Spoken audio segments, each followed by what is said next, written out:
todos que façam esse curso, pois é um curso abrangente que traz todos os processos de armazenagem de grãos, desde a recepção até a sua expedição, e que nos qualifica para sermos uns profissionais cada vez melhor. Recomendo que façam uso sem dúvida nenhuma. Um curso excelente que traz uma série de vantagens competitivas para quem está no negócio ou por quem está entrando nisso que vai ser o futuro do país, que é o agronegócio brasileiro. Eu quero dizer que o curso está muito bom para mim, esclarecendo muitas dúvidas. Por que eu recomendo o curso pós-colheita? Então, com o curso, a gente conseguiu já evoluir em torno de uns 50% aqui na cooperativa, e isso nos trouxe uma rentabilidade muito boa. Coisas que a gente não tinha em prática, hoje a gente não nem pensava, e conseguimos evoluir com as aulas do professor. Esse curso tem proporcionado o engrandecimento dos meus conhecimentos nesta área. O conteúdo do curso é fantástico, não tem preço. O conhecimento que a gente adquire com esse curso, a gente vai usar durante todas as fases do armazenamento. Eu recomendo a todos o pessoal da parte de armazenagem, que trabalha com a parte de armazenagem do agro aí. Um curso muito excelente, sanou várias dúvidas da gente. A gente já tinha uma base aí trabalhando há anos nessa parte aí, mas esse curso veio a sanar várias dúvidas que a gente tinha. Agradeço ao professor César Moutinho e toda a sua equipe por ter montado um excelente curso, um curso dinâmico, de fácil aprendizado. Primeiramente, eu gostaria de agradecer o professor César Moutinho, que nos passou uma grande parte do seu conhecimento, esse conhecimento que foi adquirido ao longo de 40 anos no ramo do agronegócio, principalmente no setor de pós-colheita. Então, esse curso veio sanar dúvidas e quebrar paradigmas que foram sendo construídos ao longo do tempo. Então, agora, com uma nova visão no setor do agronegócio, principalmente do pós-colheita de grãos. O que mais me chamou a atenção no curso foi em relação a perdas. Como a gente não nota como está desperdiçando grãos, desperdiçando dinheiro da nossa empresa. Quem for fazer esse curso não vai se arrepender, é de grande aproveitamento, tanto para propriedades privadas, quanto para profissionais que pretendem arrumar um serviço, nessa área. Então eu só tenho a agradecer à equipe do professor César, a ele, e indicar com todo o meu coração para todos que quiserem fazer, não fiquem com medo. É um curso muito bom, excelente, que eu indico de olhos fechados.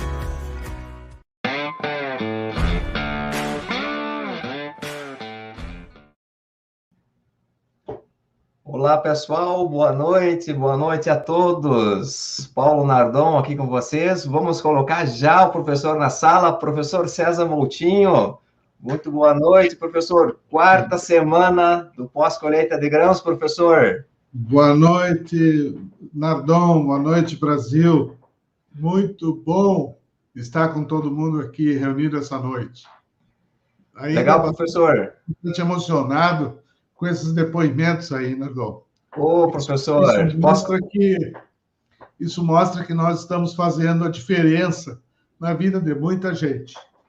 Obrigado, professor. Obrigado. Realmente, esses depoimentos nos animam a cada vez mais trabalhar nesse segmento do pós-colheita, um segmento brilhante mesmo, ao qual estamos aí. Eu já estou há 25 anos, o professor já está há 42. Então, você que está conosco, seja muito bem-vindo. Você que é a primeira vez que está conosco, seja muito bem-vindo mesmo. Esse é um local de muito conhecimento. O professor César Moutinho tem disponibilizado muito tempo, tem disponibilizado aí os seus conhecimentos ao longo aí de 42 anos, e eu tenho certeza que quem já passou por aqui tem agregado muito conhecimento aí prático, técnico do pós-colheita de grãos. A armazenagem de grãos, professor César Moutinho, não é mais a mesma depois que o senhor, você posso assim lhe dizer, se inseriu nesse mercado, abrindo o seu conhecimento para aqueles que realmente querem evoluir, querem novas práticas, novos conceitos, enfim, melhorar os processos dentro da armazenagem de grãos. E Nardon, queremos agradecer, professor. Obrigado, Nardon. Eu sempre fui inquieto. Eu vou te contar um segredo agora. Quando eu trabalho dando esse treinamento via Senar ou Sescope, são sempre turmas fechadas, com um máximo aí de 15 alunos, mais ou menos, 15 a 20 alunos. E o alcance que a gente tem em levar conhecimento para um número fechado de pessoas é fantástico. A gente tem uma proximidade muito grande com essas pessoas e consegue desenvolver uma relação interessante de ensino-aprendizado. Mas quando a gente parte para querer levar conhecimento para uma multidão, que é fazer a diferença no setor, nós temos que usar essa ferramenta da internet, que é fantástica. E hoje nós vemos aí as pessoas dos mais diferentes estados e municípios querendo absorver, querendo conhecer, querendo saber mais conteúdo referente ao pós-colheita de grãos. Isso é fantástico, isso me motiva e isso faz com que eu tente trazer um pouco mais de experiência a cada dia, um pouco mais de conhecimento, para que todo mundo possa aproveitar isso e evoluir nos seus negócios. Indistintamente do teu padrão de negócio, você pode crescer muito e a gente tem acompanhado ao longo desses 42 anos muitas pessoas fazerem a diferença nos seus negócios a partir dos conhecimentos que nós levamos. Eu não sou melhor do que ninguém, não sou catedrático de universidade, mas eu tenho a prática de armazém e falo a linguagem que o trabalhador entende. E talvez isso faça a grande diferença, né? Traduzir a tecnologia para uma linguagem simples, que as pessoas entendam e possam imediatamente aplicar esse conhecimento. Esse é o meu desafio, é assim que eu me coloco à disposição de todos, Nardon. Talvez por isso todos estejam acolhendo essa mensagem e buscando mais informações. Vamos começar essa semana com toda a força, com certeza, para trazer grandes informações para vocês, principalmente para aqueles que estão chegando agora, estão me conhecendo agora. Então, é nesse sentido que nós vamos trabalhar aí até quinta-feira. Ok, isso mesmo, professor. Eu iria falar sobre isso. A quarta semana está dividida em 4 dias. 4 dias. Hoje é o primeiro dia. O que nós vamos ter durante a semana, professor? Vamos lançar um desafio para o pessoal para ficar conectado, muito conhecimento? Com certeza, com certeza. Fiquem conectados com a gente, participe dos grupos aí onde a nossa gestão aí do negócio está começando a colocar cada um nos seus grupos e via e-mail, via WhatsApp, a nossa comunicação vai fluir tranquilamente. Estou constantemente à disposição de vocês para aquelas dúvidas que se tornarem necessárias, se vocês quiserem alguma explicação mais específica. Nós vamos fazer um básico ao longo dessas 4 palestras aí, e eu tenho certeza que nessa nova metodologia, nessa repaginada dos nossos eventos, todos irão gostar, irão participar com muito mais vontade, e é isso que nós queremos, que haja um engajamento de todos nesse grande projeto que é levar o nosso país a grande exportador de grãos por onde nós andarmos aí. Todos os estados há um crescimento enorme. E veja, Nardon, que segundo a Embrapa, nós ainda estamos tão somente explorando 8% do nosso território nacional. Imagina se dobrarmos a área para 16% do território nacional, com certeza já está faltando mão de obra, com certeza já estão faltando armazéns e locais para depósito, e nós vamos ter que repensar como receber todo esse produto com a mesma qualidade que nós recebemos hoje, até hoje, partindo de 8% da área. Isso é um pulo, é em pouco tempo, estejam preparados, porque você vai precisar desse conhecimento.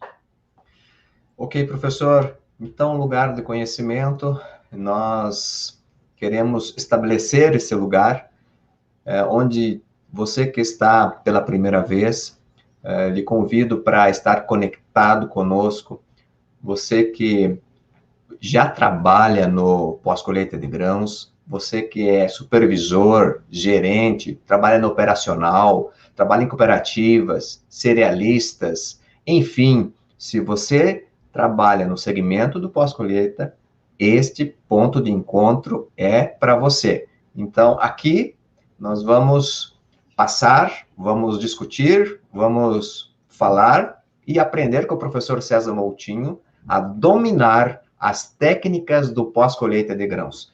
Dominar, eu falei dominar, ok? Então, professor, a aula está iniciada e estamos conectados com o senhor. Eu queria dar 2 alôs em especial. Ok. O João Vitor Rodrigues, que deve estar nos assistindo aí, ele é da Fazenda Bragança Agronegócios, da região de Lucas do Rio Verde, Mato Grosso. Nos acompanha, tem se mostrado aí bastante interessado no assunto, já trabalha com isso, e nós queremos te motivar para que tu possas desenvolver toda a tua capacidade, João Vitor, devolvendo para quem te contratou um serviço de alta qualidade. Uma outra pessoa, um amigo nosso de família, Luiz Félix, nos assiste aí também diretamente de Porto Alegre. Um grande abraço, estamos aqui levando conhecimento para esse povo do Brasil inteiro aí, um pouco da nossa experiência de 42 anos de armazém. Grande abraço. E com essas 2 pessoas, eu faço um cumprimento geral para quem está aqui. Tem o Roblen, que é nosso colega, amigo, irmão, da Emater do Rio Grande do Sul. Tem o Otávio também, que está participando, Otávio Matos, da Cicloar. Muita gente amiga, muita gente dos mais diferentes municípios aí, que vai ser impossível enumerar a todos. Então, em nome dessas pessoas, o meu abraço para todo mundo que está com a gente hoje. Pessoal, nós estamos aí passando de 310 pessoas online. Nós queremos que você, por gentileza, pedir a gentileza que você dê um like, que você compartilhe essa live, tá ok? Com o seu amigo que trabalha no pós-colheita, para que ele não venha perder essa aula de hoje, que vai ser uma aula muito importante, uma aula que vai agregar realmente conhecimento dentro dos profissionais, para os profissionais aí do pós-colheita de grãos. Então, se inscreva no canal, dá um like, compartilha, e aí a gente vai seguir para a aula aí com o professor César Moutinho. Hoje ele vai contar um pouquinho da sua história, contar quem ou por onde andou o César Moutinho. Né, professor? Tamo aí. Vamos começar, então? Vamos compartilhar aí a tela? Ok, professor. É contigo. Um abraço. Tá compartilhando aí? Me dá um retorno. Ainda não. Não? Para aí que eu tô meio... Vamos lá, calma aí.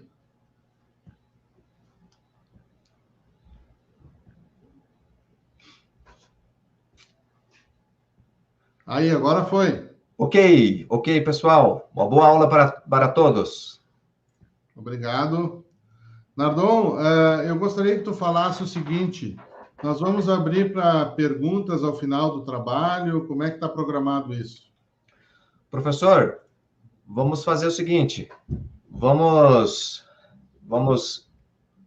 iniciar a aula. Se nós tivermos tempo, nós vamos abrir espaço para perguntas referente à aula. Tá ok, professor? Tá bem, mas eu não quero passar muito tempo, porque passa a ser cansativo. Eu vou tentar aqui me programar para falar aí 45 minutos, mais ou menos, né? E aí as pessoas vão fazer as suas perguntas e a gente, para não usar o tempo demais de todo mundo, né? Mas a gente vai tentar responder dentro do possível. Caso não consigamos responder todas as perguntas, eu me comprometo na quinta-feira de não deixar ninguém sem resposta. Tá bem, Nardon? Tu anota aí a pergunta e nós vamos repassar isso no último dia. Ok, professor. Ok? Então vamos lá. Como evitar o rompimento de silos metálicos? Eu preciso me apresentar antes para vocês. Tem muita gente que não me conhece, está chegando pela primeira vez aqui e tendo contato comigo. E seria deselegante eu não contar um pouquinho de como eu vim chegar até aqui, certo? Então, aí na tela está o meu mini currículo. Eu sou filho de produtor rural, tá?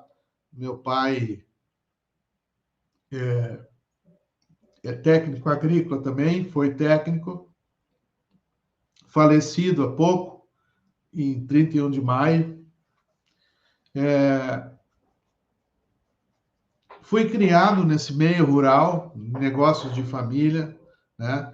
E desde rapaz, então, eu ajudava nessa unidade como balanceiro, recebendo caminhões, pesando, fazendo amostragem, analisando cargas, enfim, fazendo todo o trabalho que todo balanceiro faz. E assim eu comecei a ter o primeiro contato com recebimento de arroz, basicamente, que eu vivo numa região de tradição arrozeira, na fronteira oeste do Rio Grande do Sul, em Alegrete, e do tempo que se fazia a amostra de análise de umidade com aqueles, nós chamávamos aqui fritador, ou tipo alambique, era um destilador, né, que fervia a amostra de grãos em azeite, em óleo de soja, ou alguma coisa assim, e por uma diferença de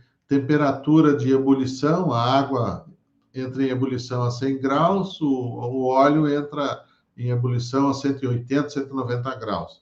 Então, quando o óleo estiver em ebulição, toda a água já evaporou e é recolhida numa proveta graduada, e por ali se tem a noção real da umidade daquele grão. Assim, foi o meu primeiro contato com o setor. Depois eu fui estudar, fazer agronomia, voltei, segui trabalhando no negócio familiar e já formado acompanhando produção e também a parte de indústria, né? E assim eu comecei. Depois nós separamos uma parceria agrícola e enfrentamos aí um plano Collor, que os mais idosos aí, ou antigos, experientes, vão se lembrar disso. Não tenho vergonha nenhuma de contar, porque foi um escárnio com a produção primária. E, aliás, abrindo um parênteses, nós nunca vivemos uma situação tão favorável ao setor primário como a que estamos vivendo hoje, onde praticamente todos os produtos têm valoração, têm valorização e têm mercado. No plano Collor, simplesmente dobraram a nossa dívida. Quem devia 100 passou a dever 200. E o produto que nós tínhamos para cobrir o valor de 100, junto à instituição financeira, passou a valer a metade de 100. Então, vejam o descompasso que ficou a produção primária. Se devia 100, dobrou o valor, e o produto que cobria 100 passou a valer 50. Ou seja, da noite para o dia, nós tínhamos 25% do valor da dívida, quando anteriormente a gente tinha 100% do valor. Então, foi uma picaretagem oficial do governo federal. E assim se manteve ao longo dos anos, depois Fernando Henrique e etc., sempre jogando nas costas do produtor uma conta que não era dele. Hoje, temos ações na justiça para recuperar esse valor do plano Collor, e o STF amarra e não decide, ou não sei se o governo não tem dinheiro para pagar, ou o que é, porque essas coisas se trancam, se travam, e infelizmente muitos dos nossos colegas produtores rurais ficaram sem recurso, sem futuro, sem vontade de trabalhar. Alguns suicidaram-se e outros estão passando trabalho até hoje em função disso. É uma pena, é uma história manchada do nosso Brasil, mas que finalmente agora, aqueles que puderam se manter no negócio, estão colhendo os frutos e a perspectiva para o nosso Brasil é a melhor possível, porque tão somente 8% da área do Brasil está envolvida na produção primária, na produção de grãos. Somos também o país que mais preserva no mundo. As reservas naturais e preservação permanente suplantam os 20% da legislação, 25%, 26%, e tudo, diga-se de passagem, na mão do produtor rural. Ninguém paga por essa preservação. O produtor rural paga para conservar 25% do território nacional, aproximadamente, de próprio bolso. Isso é algo que também ninguém fala, né? Nós precisamos valorizar essas pessoas. E é por isso que a gente coloca essas coisas. Sou consultor de pós-colheita de grãos, engenheiro agrônomo, engenheiro de segurança do trabalho, credenciado no Senar Rio Grande do Sul, Sescope Paraná e Rio Grande do Sul, consultor na plataforma Orbia da Bayer. Se alguém tiver pontos aí para retirar dessa plataforma por compra de produtos, pode me contratar aí, a gente vai fazer um curso in company aí em função disso.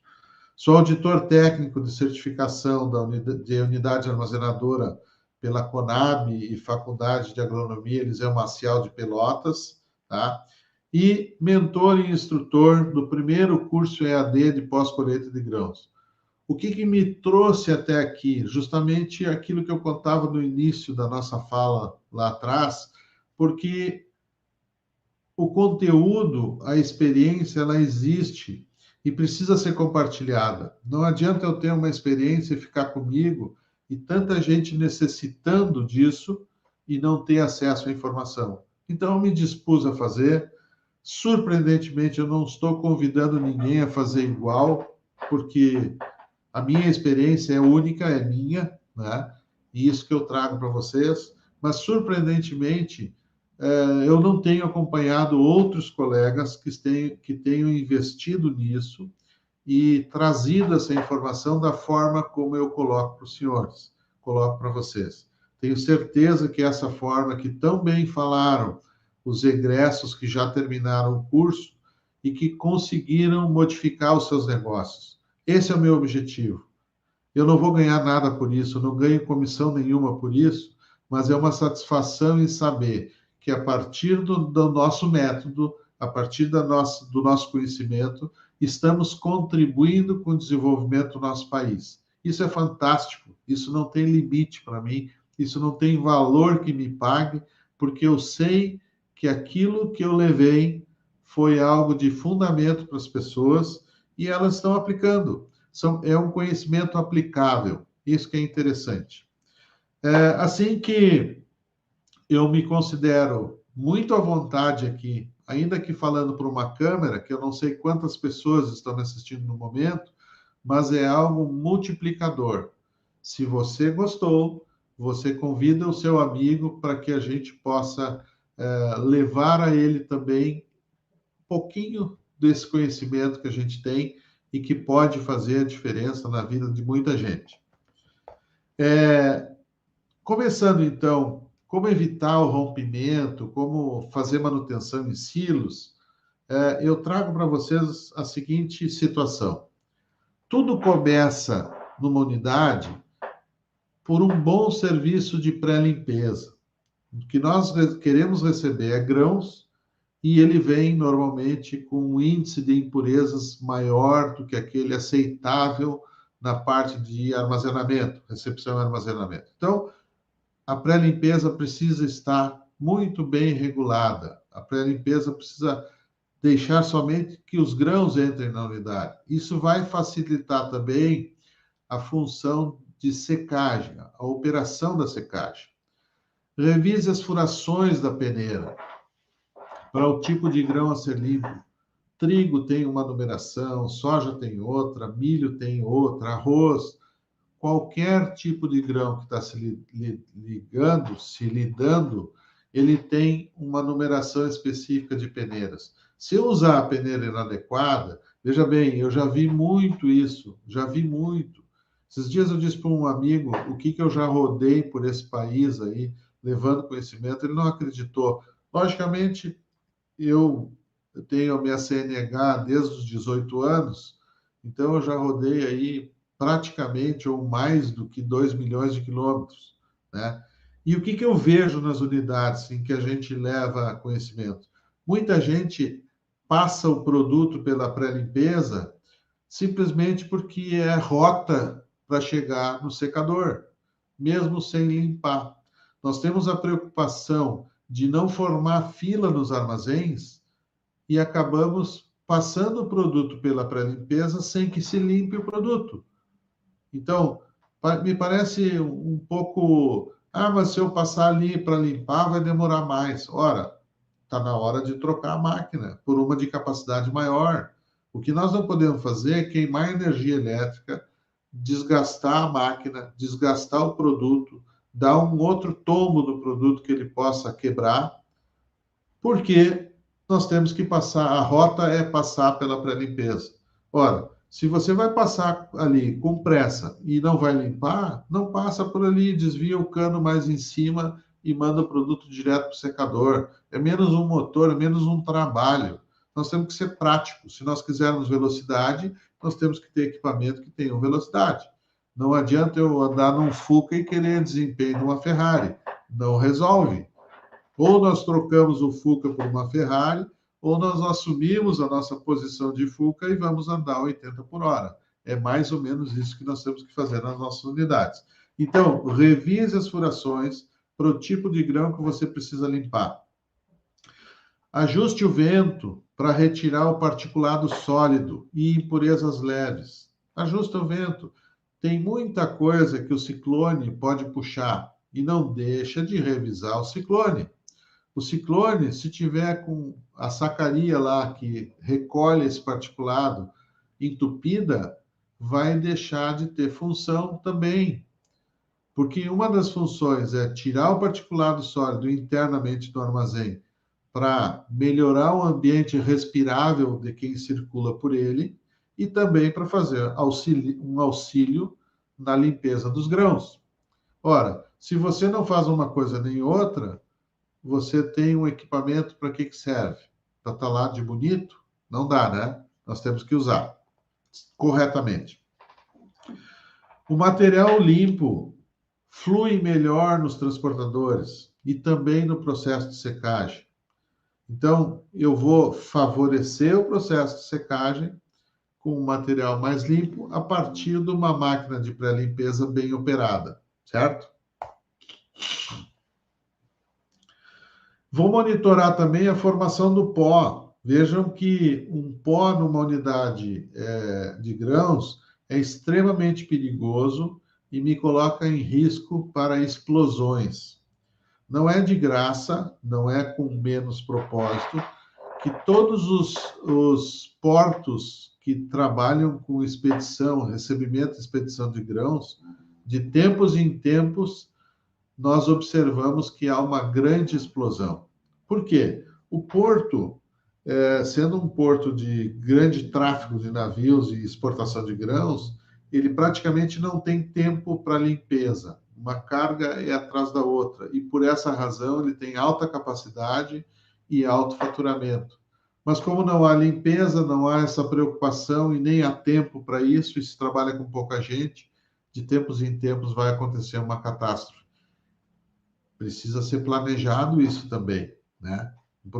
Talvez um programa nacional de melhoria no trato de grãos, de sistemas antipoeira que a gente possa desenvolver, também minimize e talvez se conserve algumas vidas por aí também, porque num período de explosão, certamente muitos óbitos ocorrem de pessoas que estão transitando pela unidade.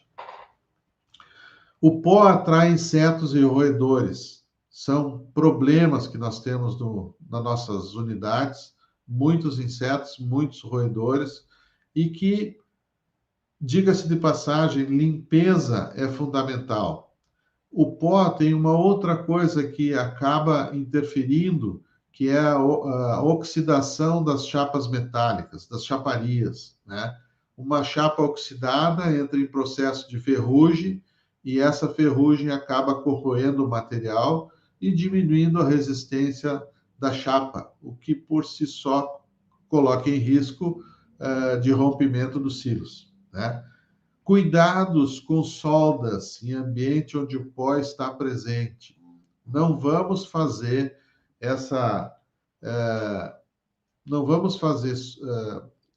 trabalhos de manutenção com solda onde possa haver risco de explosão. Também nós temos que cuidar da energia estática. Trabalhamos com rolamentos, trabalhamos com material de borracha nessas fitas transportadoras, né? Tudo isso, a energia estática fica acumulada e se sair uma faísca no ambiente onde o pó está solto, é o que basta para haver uma explosão e, consequentemente, labaredas e fogo e uma situação de incêndio, podendo romper silos também na unidade, com certeza.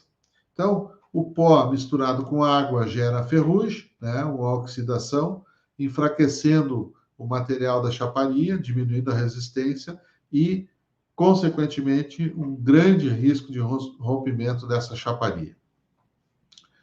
Pó acumulado em superfícies, piso, máquina, motor, lâmpada, precisa ser limpo. E eu não posso remover esse material usando a vassoura como comumente todas as pessoas que eu conheço em unidades usam. Então, se eu não tenho um aspirador industrial de pó que possa fazer isso, eu tenho que, no mínimo, molhar a poeira no momento da varredura. Fazer a varredura com pó seco é mudar ele de lugar. Eu tenho que molhar. Pegar um regador, molhar o piso e fazer a varredura com o piso molhado, eu consigo recolher esse pó. Do contrário, só um aspirador resolve.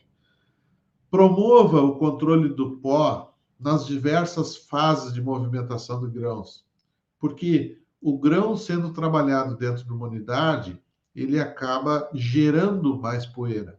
O arroz é um produto fantástico nesse sentido. Nunca vi. Se nós passar esse produto 10 vezes numa pré-limpeza, as 10 vezes vai sair poeira e vai sair impurezas, né? Então, vejam que, dependendo do tipo de grão que a gente está trabalhando, gera muita poeira. O milho é outro grão que gera muita poeira. O sorgo, até uma poeira alérgica, algumas pessoas desenvolvem isso. Pó e umidade, então, vai facilitar com certeza esse rompimento de chapa que eu falei, né?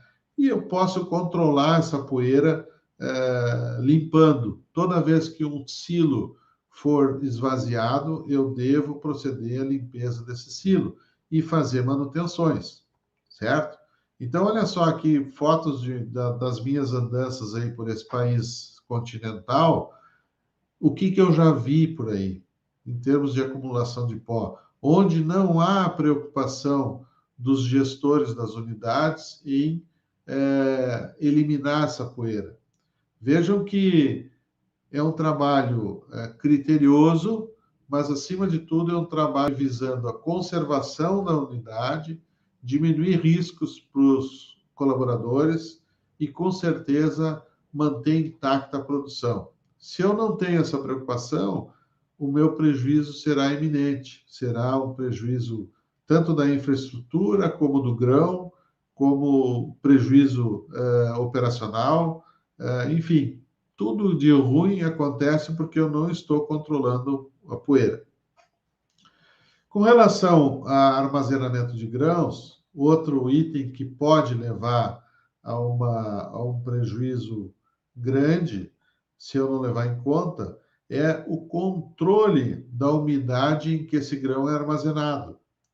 Então, se eu tenho um grão armazenado num silo com umidade acima da recomendada, e veja bem, eu explico como fazer isso no nosso treinamento, você vai, sabendo que tem um grão com mais umidade, eu tenho que ter um controle maior sobre ele e constantemente fazendo averiguações, medindo umidade interna, medindo temperatura via termometria, fazendo amostragens, para que eu não tenha surpresas do tempo em que esse grão fica armazenado, com relação à qualidade, a peso específico, enfim, a condensações indesejadas, né? Em função do grão armazenado ter uma umidade alta, à noite, certamente, a umidade interna é tão grande que vai bater na chapa que está mais fria e vai condensar de volta, e isso tem uma implicação enorme na diminuição do peso específico, porque o grão entra num metabolismo mais acelerado, se autoconsumindo para gerar calor e, consequentemente, mais umidade, né? Então, essas condensações indesejadas me geram uma alteração interna da umidade e, consequentemente, eu vou perder por dois lados. Um na oxidação da chaparia e outro no consumo energético desse grão, que vai diminuir peso, né? São as perdas metabólicas, né? Cuidado com infiltrações nos silos, né? Infiltrações pelas vedações da chaparia não estarem a contento, e também infiltração na base do silo, entrando umidade para dentro. Já falei no peso específico, o estoque vai ser reduzido em função de eu imaginar que eu tenha um volume de grãos internamente dentro do silo, e na hora que eu for fazer a expedição desse produto, vai sair menos produto do que entrou, obviamente, no peso, né? O número de grãos lá dentro estará intacto, mas o peso não vai ser o mesmo, né? Então, a termometria é uma técnica que eu vou utilizar e, certamente, ela vai me dizer muita informação a partir da alteração da temperatura interna do grão. O que está acontecendo lá dentro? O bom operador, aquele que está envolvido no trabalho, vai saber fazer essa leitura e tirar suas conclusões. Eu sempre digo que o silo armazenador, pensando como produtor, é um cofre que o produtor tem ali, onde está a sua produção na totalidade, fruto de trabalho de uma safra inteira. E não raras vezes ele acaba deixando lá o produto por entender que ele está bem acondicionado, que ele está guardado, que ele está seguro dentro de casa, entre aspas, dentro do silo. Mas se ele não revisar, o microambiente dentro desse silo é algo completamente diferente, que a gente não enxerga por fora, mas ele é dinâmico. Ele tem umidade, ele gera calor por si só, ele oxida a chaparia, ele desenvolve insetos, fungos, uma série de problemas que, se for abandonado e não for monitorado, a surpresa no momento da expedição é enorme. E o prejuízo que esse agricultor vai ter por descuidar do seu cofre é algo imenso. Eu sempre digo para quem eu consigo levar a mensagem que nenhum banqueiro que trabalhe em bancos com valores monetários vai entregar a chave do cofre para alguém que não saiba o segredo ou para alguém que não seja de extrema confiança dele no cuidado com o seu valor financeiro que está ali dentro daquele cofre. Tem segredo, tem senhas digitais, senhas de números, senha, tem guarda, serviço de guarda especializado, até guarda armado, tem um monte de coisa. E nós que trabalhamos um ano inteiro produzindo grãos, colocamos no nosso cofre, não temos o mínimo receio de deixar ele aberto às rapinas, como eu chamo. As rapinas, que seriam roedores, insetos, perda metabólica, enfim, tudo isso que acontece de problemas que não são fiscalizados. Então, você, produtor que está me ouvindo agora, nesse momento, pense como você tem trabalhado na sua unidade. Uma unidade não vai dar lucro. Nós temos que entender que ela é um outro negócio dentro do nosso empreendimento agrícola. É um outro negócio e eu preciso entender dele para que ele não me dê prejuízo. Então, às vezes, eu penso simplesmente, puxa vida, por que eu vou entregar minha produção numa grande cerealista que lá me tiram dinheiro, me cobram isso, me cobram aquilo, com todo esse valor que eu estou colocando lá, quando eu terceirizo o processo, eu posso pagar uma parcela no investimento meu. E está certo, está completamente certo o raciocínio. O que faz a diferença? É que você não domina o processo. Você comprou, instalou, está tudo funcionando, mas você não domina, nem tem colaborador que domine. Porque você não treinou, você não se preocupou com isso. E aí o teu prejuízo vai ser maior do que se tivesse entregado ou entregue numa grande cerealista. Então, nós temos que pesar essas coisas. Vale a pena ter uma unidade própria e cuidar do seu produto, vender quando quer, ser dono do produto? Vale a pena? Claro que vale a pena. Mas vale a pena se você tiver a pessoa treinada que saiba o que está fazendo com o seu produto. Se você não sabe, você tem que colocar alguém de sua confiança que saiba. E aí, se você não sabe, você não tem nem como cobrar dessa pessoa, porque você não sabe.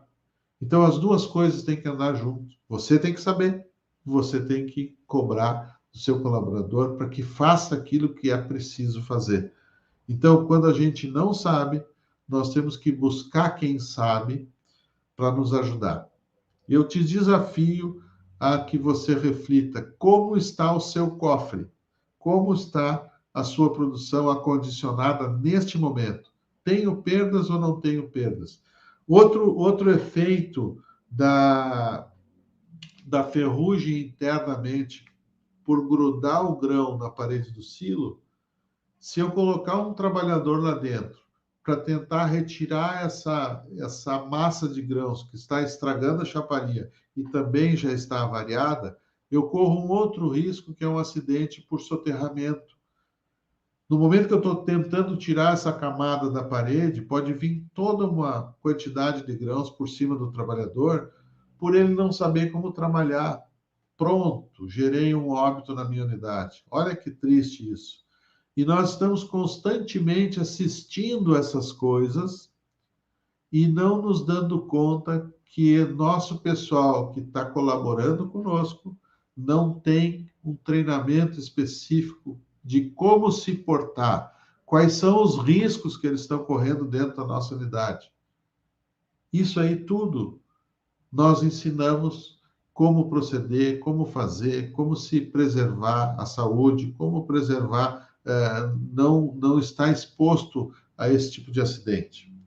Então, dando sequência aqui, nós temos que a termometria é algo que precisa ser bem operada, precisa ser feita uma boa leitura disso, porque através da temperatura eu consigo enxergar lá dentro do silo o que está acontecendo com esses grãos.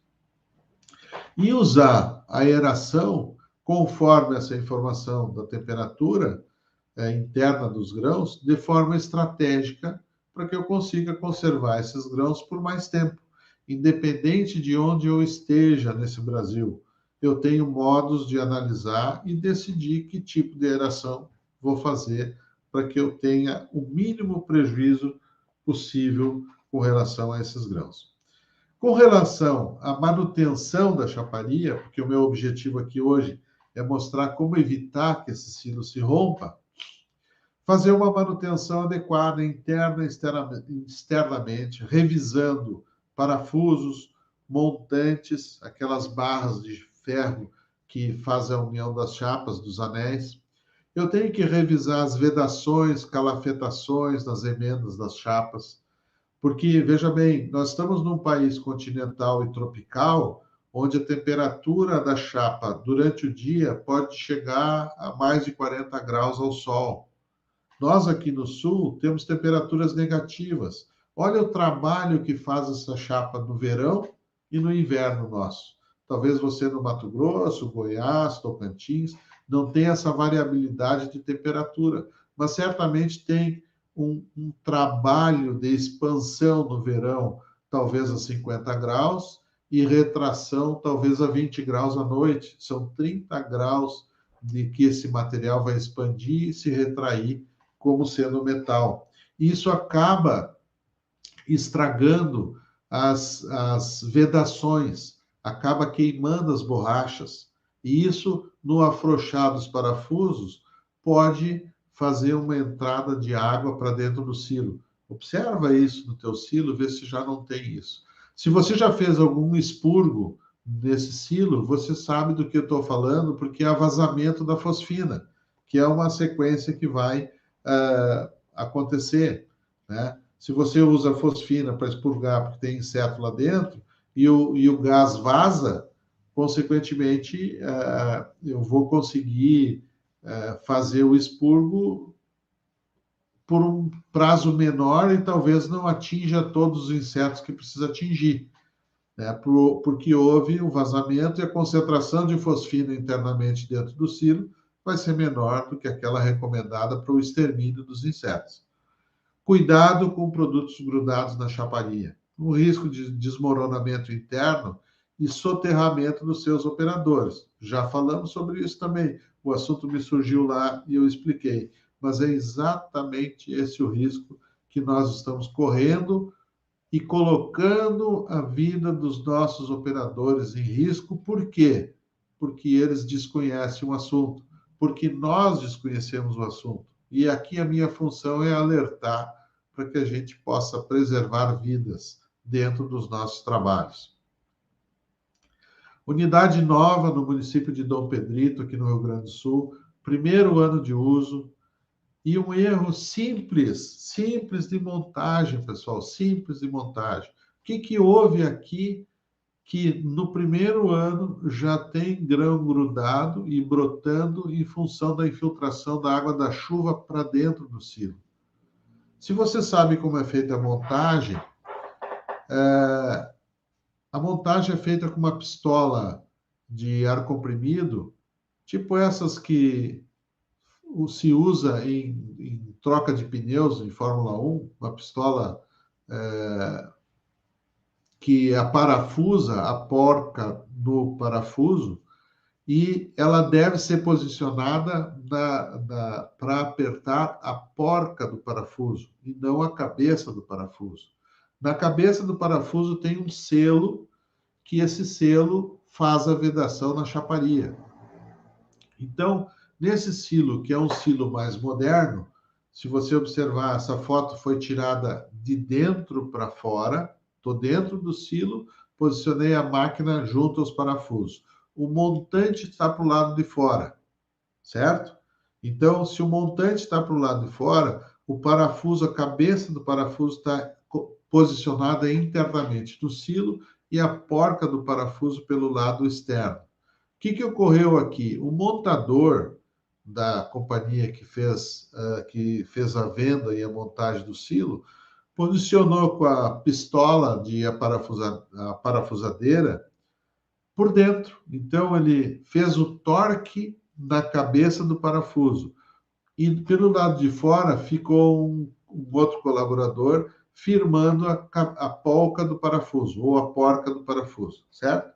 Então, como o torque foi maior do que a resistência da borracha, e por isso não se deve apertar a cabeça do parafuso, que tem o selo, justamente para não romper o selo, e sim pela porca do parafuso, o torque foi maior, rompeu esse selo.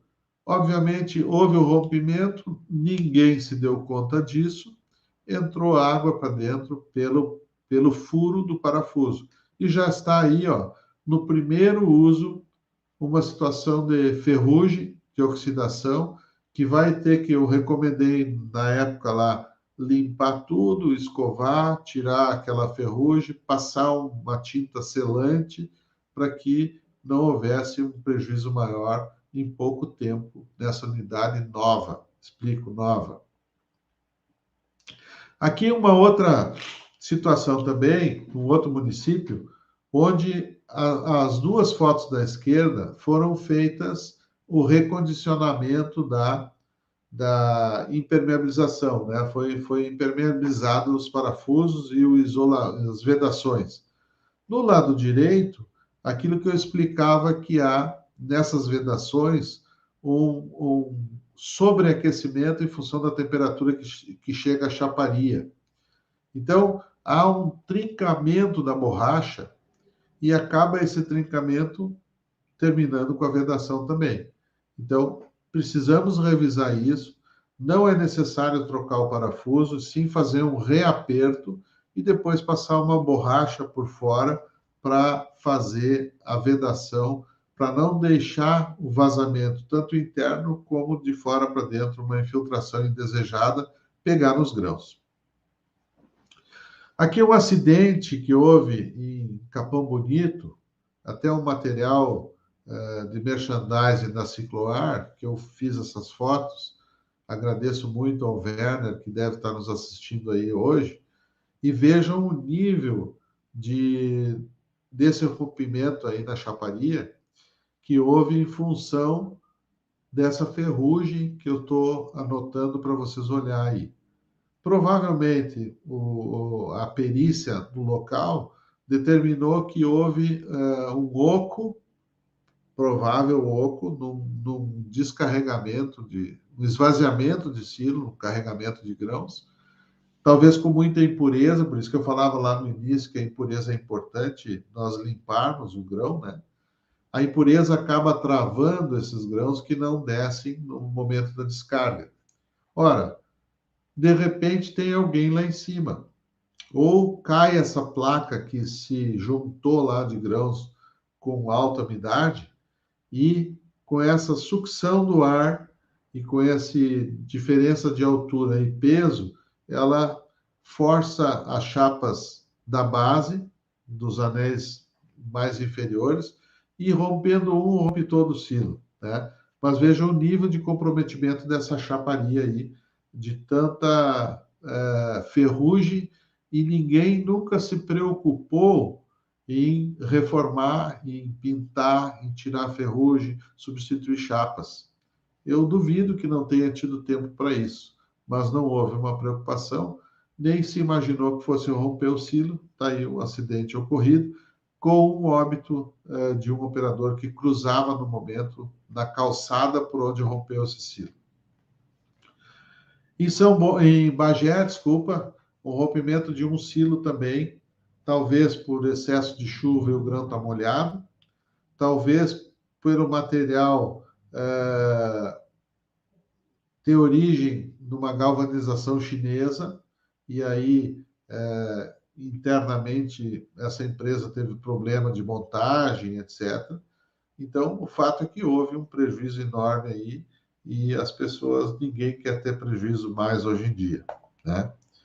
Aqui um dos vídeos mostrados na nossa divulgação da quarta semana, eu mostro para vocês como é fácil se romper um silo. Aquilo parece um papel, né? E várias coisas nós temos que analisar aqui, né? Ele demonstra, para mim, primeiro que a unidade é antiga, talvez uma sucessiva sequência de armazenamentos ruins levou a uma oxidação da chapa, reduzindo a espessura da chapa. Talvez o peso específico dos grãos armazenados ali dentro desse silo não sejam conforme o silo foi projetado para. Então, um silo projetado para milho, ele tem um cálculo. Um silo projetado para arroz, ele tem outro cálculo. Um silo projetado para soja tem outro cálculo. E para sorgo, um outro cálculo completamente diferente. Então, nós temos que saber o que nós queremos no momento da aquisição. E eu tenho que falar isso para a fábrica, porque ela calcula a resistência conforme o produto que está sendo armazenado. Se eu não falar isso e só olhar preço, a chaparia utilizada vai ser a mais barata. Não existe almoço grátis, né? Não existe nada que a gente não possa fazer, principalmente quando há uma relação de troca de dinheiro por equipamento. Então, os problemas acabam acontecendo. E nós temos que saber primeiro o que nós queremos comprar e depois o que podem nos oferecer no preço. Aqui, então, eu tenho o teste de vedação, tá? Para verificar vazamentos, que é um detergente qualquer, um sabão líquido qualquer. Vou colocar ali, vou ligar a aeração para saber se está havendo vazamento. Isso aqui se faz muito nos tratamentos de expurgo com fosfina. Então, uma foto cedida pelo nosso colega e amigo Lincoln Hiroshi, né, da VET Química. Fantástico material, Lincoln. Muito obrigado por você disponibilizar isso para nós, né? Então, isso é a manutenção que nós temos que fazer, porque nós, se não fizermos nada, certamente nós vamos perder produto e ainda mais a infraestrutura do negócio, né? Projetos conforme o peso específico de grãos. É isso que eu falava há pouquinho, 5 minutos atrás, 2 minutos, né? Então, veja bem o seguinte, ó. Eu tenho que conferir na execução de projetos novos que se use o correto, que é a chaparia mais grossa embaixo e a mais fina nos anéis superiores. Por que isso? Porque o grande esforço no peso está na chaparia de baixo, está no anel de baixo. Então, esse tem que ser reforçado. O anel de cima vai pouco peso, vai só o peso do produto que está lá em cima.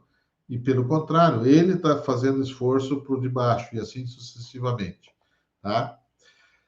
Utilize o silo que você comprou conforme o projetado pelo fabricante. Então, veja aqui os diferentes pesos de peso específico. Arroz, soja, milho, trigo, sorgo, para elucidar alguns, para vocês verem a diferença. Então, se eu comparar arroz com sorgo, em arroz eu tenho 600 quilos por metro cúbico e no sorgo eu tenho 800. Olha a diferença que dá.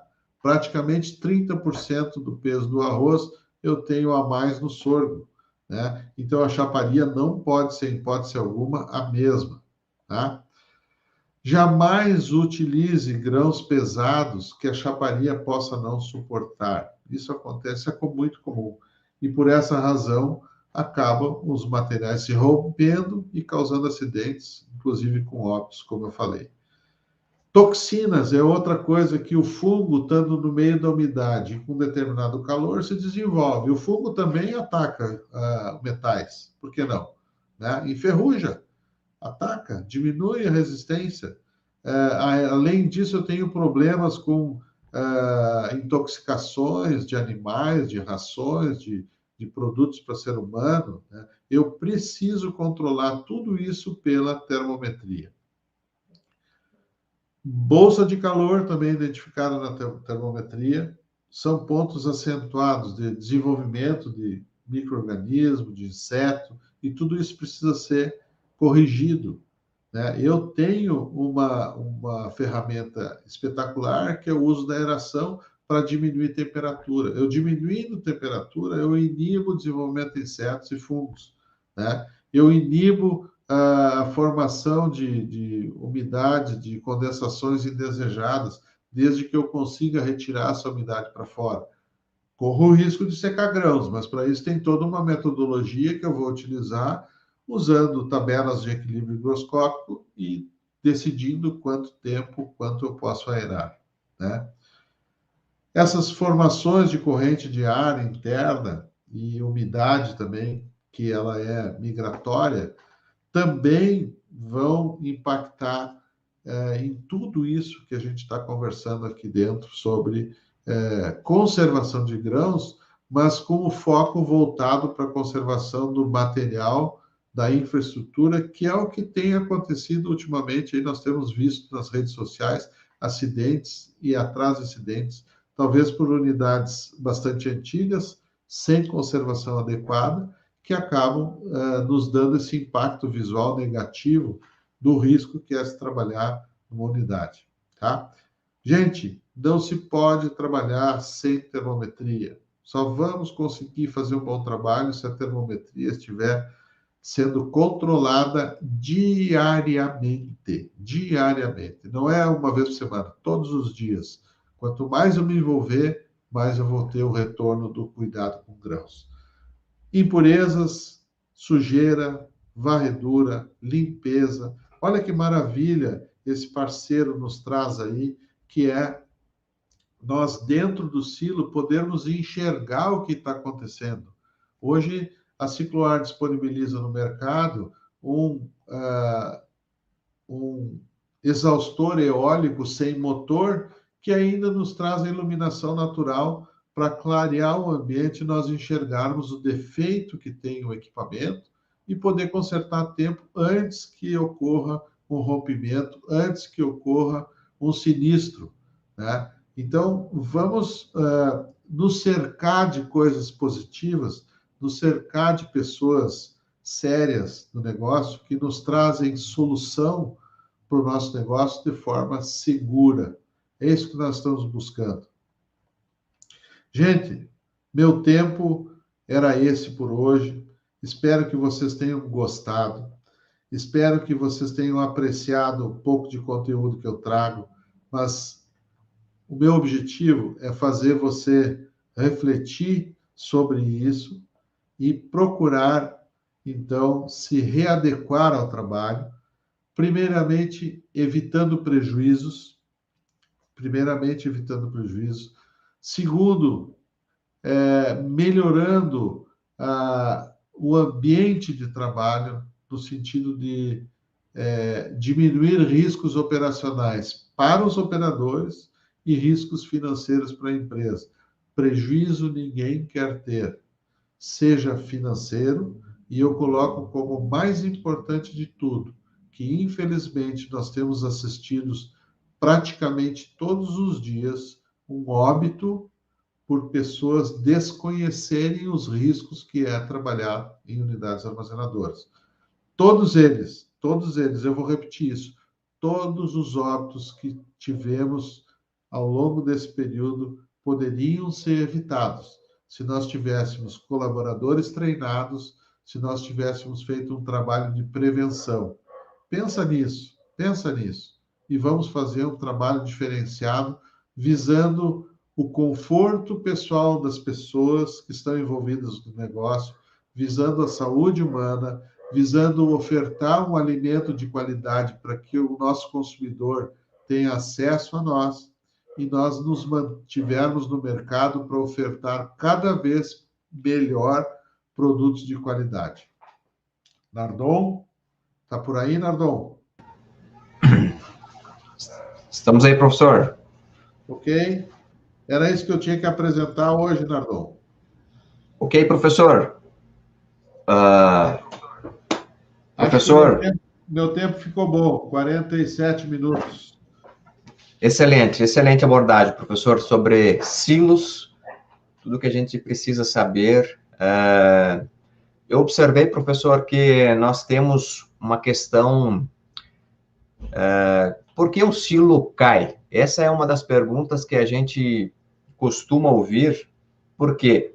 E eu observei que o senhor iniciou lá no processo de pré-limpeza.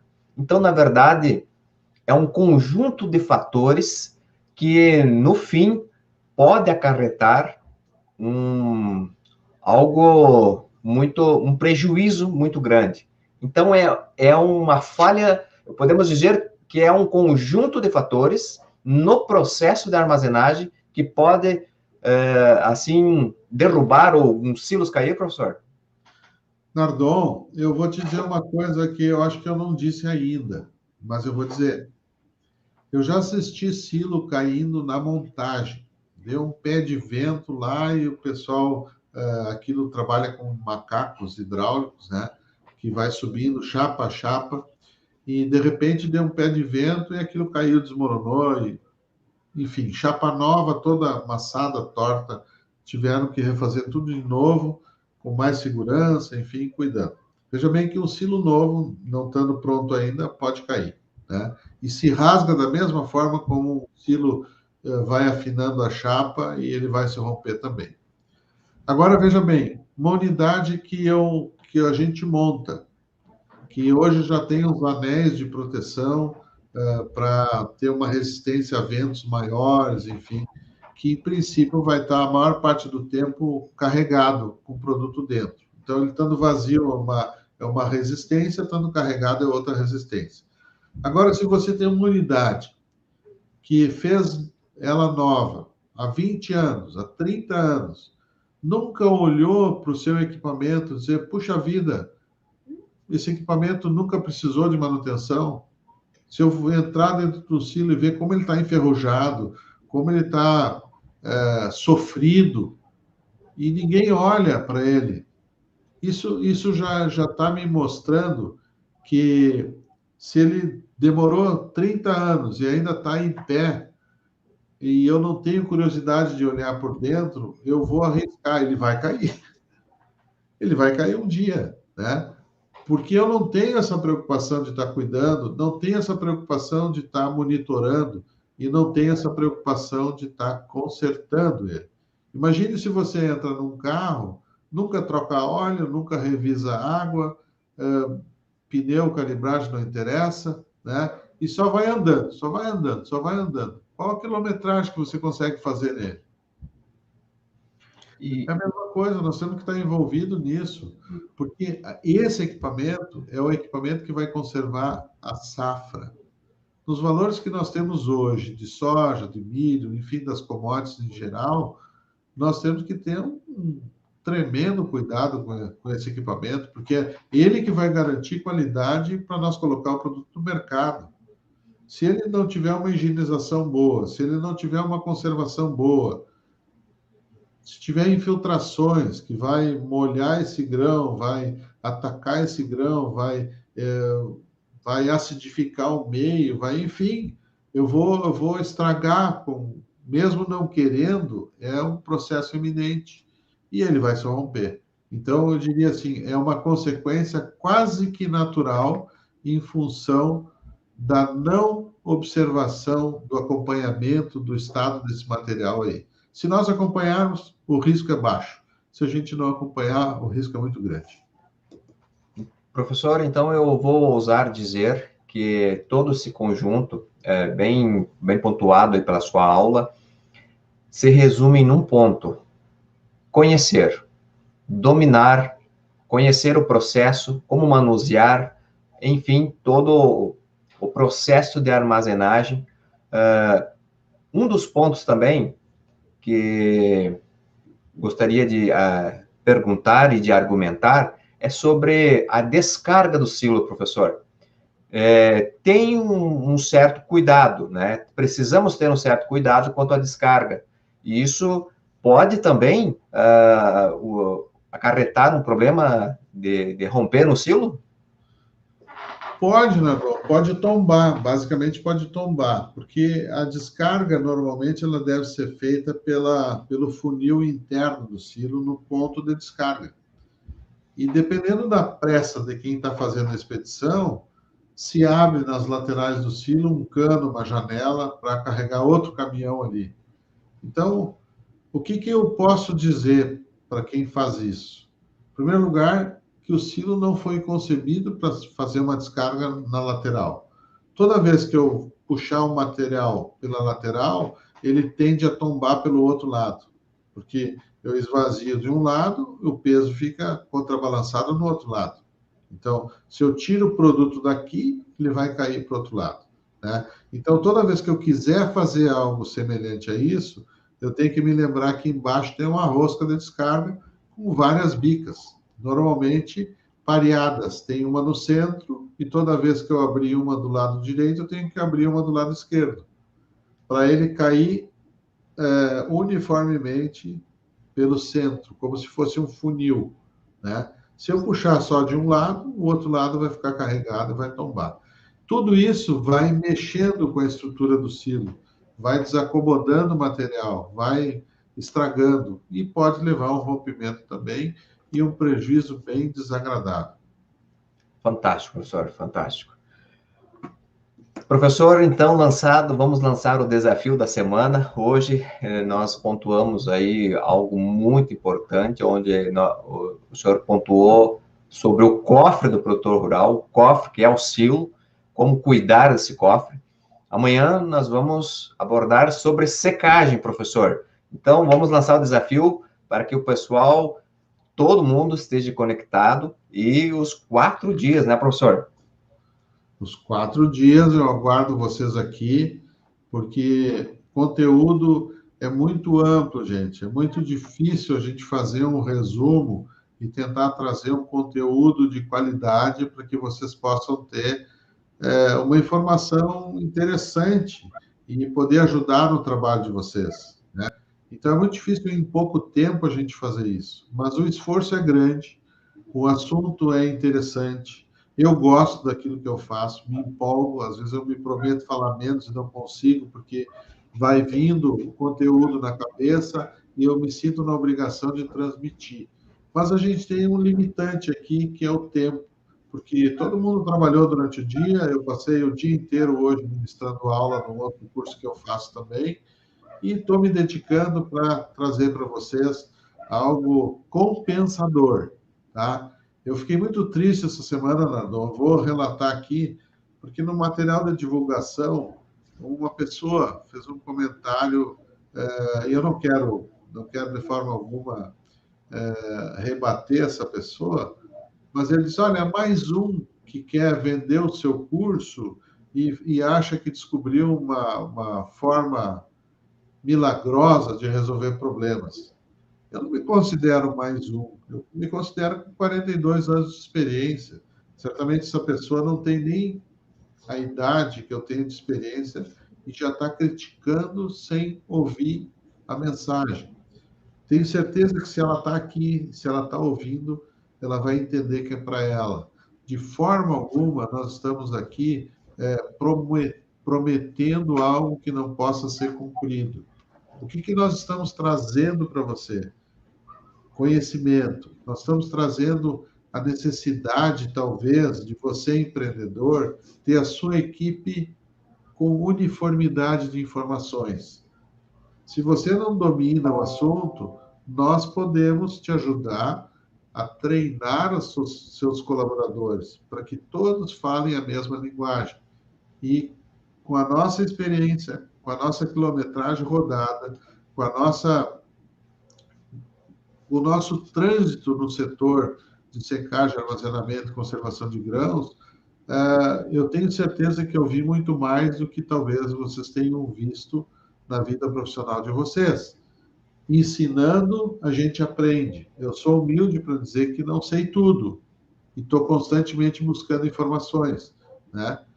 Se eu não souber alguma coisa, eu também não tenho vergonha para dizer que eu não sei. Eu não sei, eu vou buscar me informar para te dar uma posição mais abalizada. Agora, nesses 42 anos, em função de eu ter visto muita coisa, ter praticado muita coisa, a grande maioria das perguntas eu consigo dar uma resposta que você vai entender e vai poder aplicar no seu negócio. Eu te convido a vir comigo amanhã de novo aqui, para que a gente possa trazer mais algum conteúdo que seja pertinente ao teu negócio, com muitas dicas operacionais, inclusive. Ok, então, pessoal, lançado o desafio pelo professor para você. Então, se você... vamos se comprometer com o professor? Professor, o senhor está comprometido de estar amanhã aqui. Eu já estou comprometido e vou trazer conteúdo de qualidade, sim. Eu quero que você se comprometa, não comigo. Eu disse isso num vídeo essa semana.